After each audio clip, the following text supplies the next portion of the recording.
Madame la maire, chers collègues, plutôt que de répondre aux attaques aussi systématiques que caricaturales de votre majorité sur l'action du gouvernement, attaques qui, en passant, sont insultantes pour vos propres électeurs, s'agissant de la loi immigration, puisque près de la moitié d'entre eux plébiscitent les mesures de ce texte.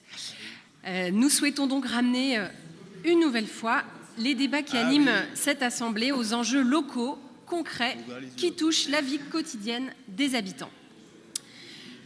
Je reviendrai donc, si vous le permettez, si vous avez envie qu'on parle des sujets locaux et de Rennes, et je sais que ce ne sont pas ce que je vais dire, vous le savez, ne va pas forcément être agréable à vos oreilles, mais je reviendrai donc sur la situation du métro qui, ne vous en déplaise, suscite de nombreuses et légitimes inquiétudes. Évidemment, Madame la maire, vous n'êtes pas responsable ni coupable, si j'ose dire, de la survenance de cette succession de problèmes techniques sur la ligne B du métro. Néanmoins, nous avons été consternés par l'absence de réponse précise et par le manque de transparence dont vous avez fait part lors de la conférence de presse sur la panne qui donc impacte la ligne B. Au vu de la gravité de la crise, 2 pannes majeures en quelques semaines, un système de transport paralysé à l'échelle de la ville, votre communication en la matière devrait être fréquente, claire et précise. Or, force est de constater qu'elle s'est faite rare, erratique et approximative. Après 1,3 milliard d'euros de travaux et 5 ans de retard, dont les 6 derniers mois à cause d'une pièce, un palais de guidage, et après seulement un peu plus d'1 an d'exploitation, une panne d'1 mois à cause d'une autre pièce en cours d'expertise et une autre d'au moins 1 trimestre à cause d'une 3e pièce, mais dont l'ensemble sera finalement remplacé, le discours tenu inquiète. Les mises au point feraient partie du jeu de l'innovation ferroviaire. Alors ces 12 euphémismes ne sont que le cache-sexe d'une situation qui est absolument critique. L'ensemble du plan de circulation de Rennes a été adapté à une ligne de métro qui est aujourd'hui à l'arrêt et dont la date de remise en service n'est pas garantie. Engorgement de la circulation, dégradation de la pollution de l'air, conducteurs et conductrices victimes d'agressions, usagers épuisés. Or, sur tous ces sujets, Madame la maire, votre parole s'est faite extrêmement rare. Vous êtes, de fait, bien bavarde sur tout ce qui relève de l'action du gouvernement, mais bien discrète sur ce dossier qui peut-être ne vous intéresse pas vraiment. Nous avons analysé vos outils de communication et en particulier votre compte Twitter, puisque c'est la plateforme d'Elon Musk que vous avez choisi comme canal privilégié. Depuis le 18 novembre, vous avez tweeté sur le projet de loi immigration 5 fois, plus 14 retweets. Sur la crise du logement, imputable à l'État, 7 fois. Sur des sujets de politique nationale, 7 fois, principalement pour critiquer ou attaquer des ministres. Pour réagir à la polémique Oudéa-Castéra, spécifiquement 2 fois.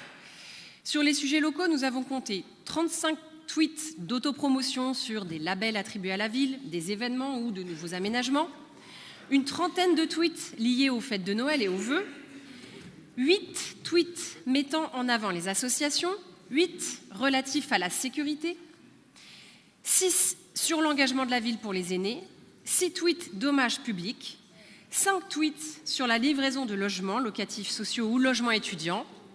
Et combien de tweets relatifs au métro ? Mes chers collègues, vous avez peut-être la réponse, ou vous-même, Madame la maire. Sur la même période, nous en avons compté 4. Cherchez l'erreur. Et comme si ça ne suffisait pas, les Rennais doivent supporter le mépris de votre adjointe aux mobilités, Madame Faucheux, qui, quelques jours avant de traiter le gouvernement de raciste en plein conseil métropolitain, ce qui pourrait d'ailleurs lui valoir un article 40 pour diffamation, Madame Faucheux, en réponse à notre interpellation ici même, nous gratifiait d'un trait d'humour totalement choquant dans le contexte, expliquant qu'il n'y avait pas de conducteurs de bus cachés sous terre pour remplacer ceux qui étaient partis en burn-out.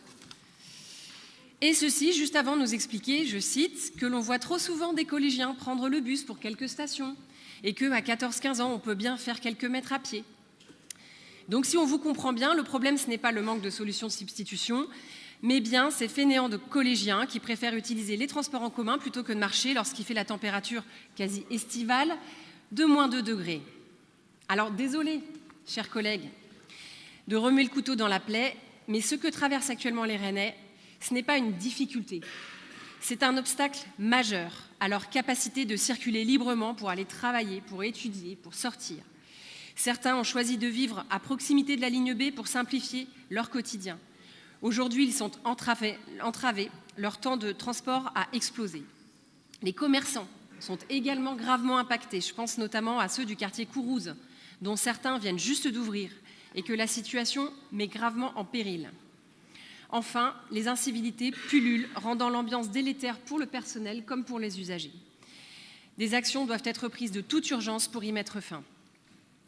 En ce sens, notre groupe demande qu'une aide exceptionnelle soit envisagée pour les commerçants installés sur le tracé de la ligne B et qui ont récemment ouvert leur boutique, qu'un point presse soit organisé toutes les semaines pour qu'une parfaite transparence soit appliquée au suivi des travaux, que les aménagements en cours ou à venir dans le cadre du plan de mobilité soient suspendus le temps que la ligne B soit livrée et en parfait état de fonctionnement, et qu'un plan de remise en service dégradé soit réétudié, puisque ce plan a, semble-t-il, été trop rapidement balayé du revers de la main. Voilà, nous vous remercions pour vos réponses.